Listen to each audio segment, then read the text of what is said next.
Blessed morning, friends and folks. Today is April 2nd, and this is Avoiding Wastelands. Galatians 6 and 7 is the scripture for the day. Do not be deceived.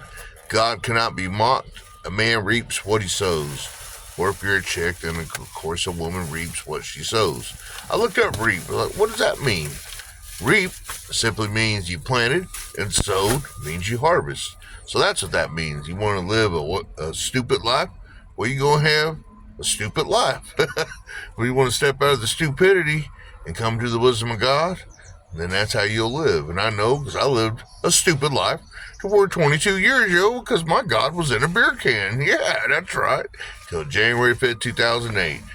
You know, almost on my way to prison, but I dropped that beer can and found out who the Son of Man is. And well, I'll be if you don't go and show me what love is. Love suffers long and endures everything.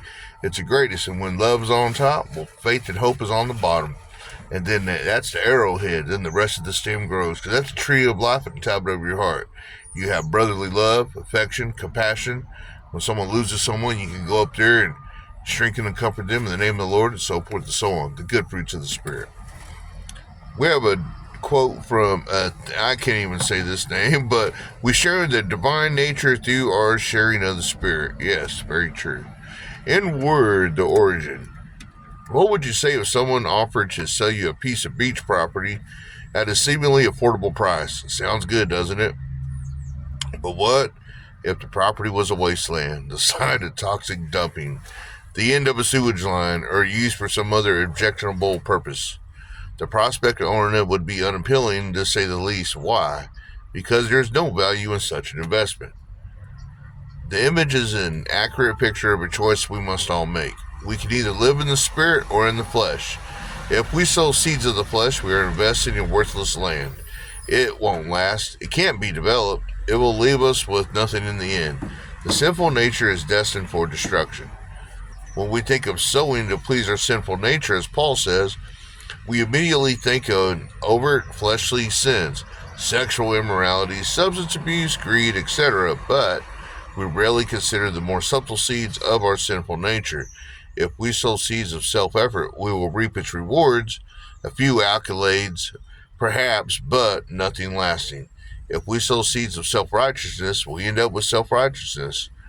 It cannot stand before God. If we sow seeds of self-sufficiency, we reap only what we can provide for ourselves, and it is never enough. Living in the power of the flesh is perpetual futility.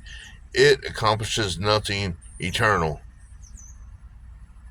My breakdown of that is never seen a U-Haul behind a hearse. Can't take it with you. Indeed, the conclusion.